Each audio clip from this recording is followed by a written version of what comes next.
Kirby, the pink demon himself. I should probably be talking about the newest entry, but I'm too poor, so I tried out Kirby's Dream Land instead. While everyone else is enjoying 3D Kirby, I played a Game Boy game in the year 2022. Recommending a Game Boy game is kinda difficult. There's not usually a hell of a lot to talk about due to these games being incredibly basic because of hardware limitations. Despite that, I have enough to say about Kirby. This was his first handheld outing, important to mention considering he would often make his home there in the years that followed. This game fit the console perfectly, as the Game Boy often worked best with games that were simple but no less fun or engaging, so let's actually get on with Dreamland. What's the story? I don't know. I'd like to know. It's probably something to do with food and King DDD being greedy, whatever. I wasn't expecting much of a challenge, so I hopped right on in full of confidence and immediately got hit by the first enemy. Alright, great start. It does, of course, end up being pretty easy. You can't really have the source of difficulty focus on the player's platforming prowess when they also have the ability to float for as long as they want. Your best option there is to confine them to tight spaces, and even then it's not so precise as to pose much of a threat.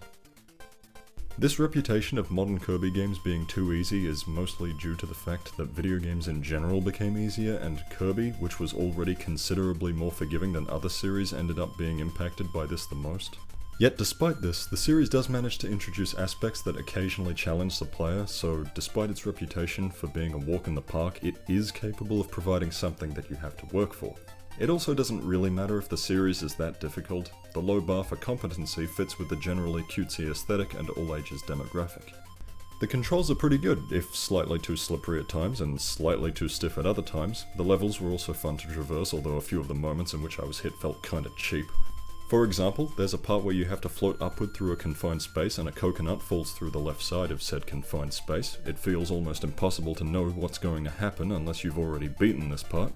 This game is also quite aware of what Kirby is capable of and throws in enemies that challenge that. For example, Kirby can't eat or destroy cannons or cannonballs, and some flying enemies make their way to the top of the screen, so you can't just float past the entire area without having to dodge or deal with them.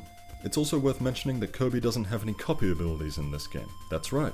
The thing that he's most known for isn't in this game at all. The best you have are a few limited time power-ups and the ability to suck and then spit, so you have to use those instead. As for power-ups, you've got limited invincibility, a power-up that turns the game into a horizontal shoot-'em-up for one specific boss fight, and a microphone that Kirby utilizes to make the most annoying sound perceivable. There's also an extra game mode accessible from the title screen that gives a more challenging version of the same game. Not to mention that despite its limitations, Kirby's Dream Land contains the charm and playful atmosphere that the series consistently brings to the table. Other than that, I don't really know what else to say. It's a Kirby game, it's fun, charming, and a good game. A simple yet engaging game for a simple yet engaging handheld console. I, of course, recommend giving this one a shot. Here's some gameplay. Thank you for watching.